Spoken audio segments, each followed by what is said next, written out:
Hi friends, Palmano channel. இன்னைக்கு story பார்த்தீங்கன்னா விதைகளை பற்றி.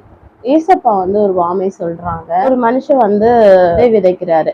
விதைகள் விதைக்கும் போது நான் இந்த வழி அருகே சில விதைகள்லாம் விழுந்துருது. சில விதைகள் விழும்போது அதை நடந்து போறது, ரோடு வழியா விழுதுனால நம்ம காலால மிதிச்சு நடந்து போறதுனால அந்த விதைகள்லாம் முளைக்காம போகுது. சில விதைகள் கற்பாறையில விழுந்துருது. விழும்போது அது கற்பாறையில வெயில் வர்றதுனால அது என்ன ஆகுது, வெயில் பட்டு காஞ்சி அந்த மண்ணில் சரியா போய் பதியாதனால அது காய்ந்து போயிடுது. சில விதைகள் முட்கள்ல விழுது. முட்கள்ல விழும்போது அந்த முட்களும் வளருது. விதைக்கப்பட்ட விதைகள் வளரும் போது அது நறுக்கப்பட்டு இதுவும் வளராம போயிடுது. சில விதைகள் நல்ல நிலத்துல நல்ல நிலத்துல விதைக்கும் போது அது நூறாக பலன் தருதுங்க. இது இப்ப நமக்கே விதைகள் விதைகள்னு சொல்லும் போது என்னடா இது முட்கள்ல பாறையில வழி அருகெல்லாம் சொல்லும் போது நமக்கே சில விஷயங்கள் புரியாது, என்ன சொல்றதுன்னு. அது மாதிரி அவங்களுக்கும் புரியனால ஏசப்பா பாருங்க அதை அர்த்தமா சொல்லியிருக்காங்க. விதைன்னா வசனத்தை குறிப்பிடுதுங்க. அதை ஒவ்வொரு வசனமா அழகா அவர் தெளிவா நமக்கு எடுத்து உரைச்சிருக்காரு.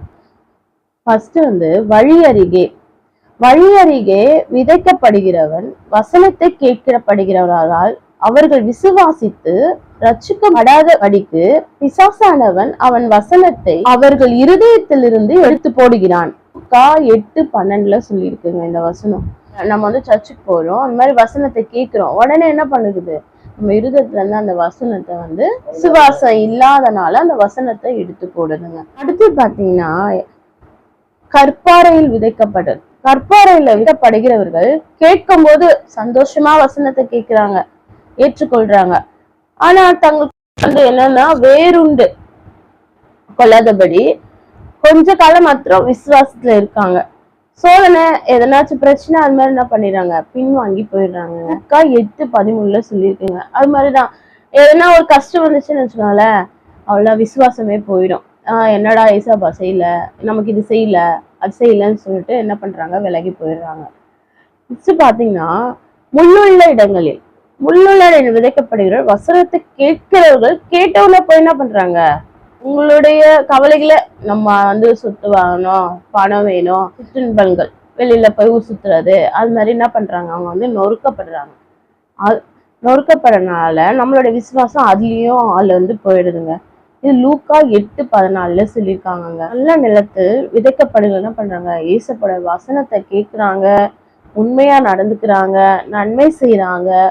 அவங்க இருதயத்தை பார்த்து பொறுமையா நடந்து கொள்றாங்க. நல்ல நிலத்துல வளர்ந்து 30, 60, 100 கனி கொடுங்க. அன்பு, சந்தோஷம், சமாதானம், நீடிய பொறுமை, தயவு, நற்குணம், விசுவாசம், சாந்தம், இச்சை எடுக்கோங்க. இந்த கனிகள் எல்லாமே நம்ம விட்டுடாம கடவுளுக்குள்ள பற்று இருந்தோம்னா கடவுள் நம்ம ரொம்ப ஆசீர்வதிப்பாங்க. இன்னொரு வசனம் சொல்லுது, ஒருவனும் விளக்கை கொளுத்தி அது ஒரு பாத்திரத்தினாலே மூடி வைக்க மாட்டாங்க, கட்டின் கீழையும் வைக்க மாட்டாங்க, உள்ள பிரகாசிப்பிற்கு அந்த வெளிச்சம் காணும்படி அதை விளக்கின் தண்டி மேலதாங்க வைப்பாங்க. லூக்கா 8:16 சொல்லியிருக்கு. அப்ப பெற்றுக்கொண்ட ரட்சிப்பை வெளிச்சத்தையும் மனசுலயே பூட்டி வைக்காம இருள வாழ்பவர்களுக்கு ஒளி வீசும் விளக்கா நம்ம இருக்கணும்னு சொல்லியிருக்காங்க ஆண்டவர். God bless you. லைக் பண்ணுங்க, ஷேர் பண்ணுங்க, கமெண்ட் பண்ணுங்க.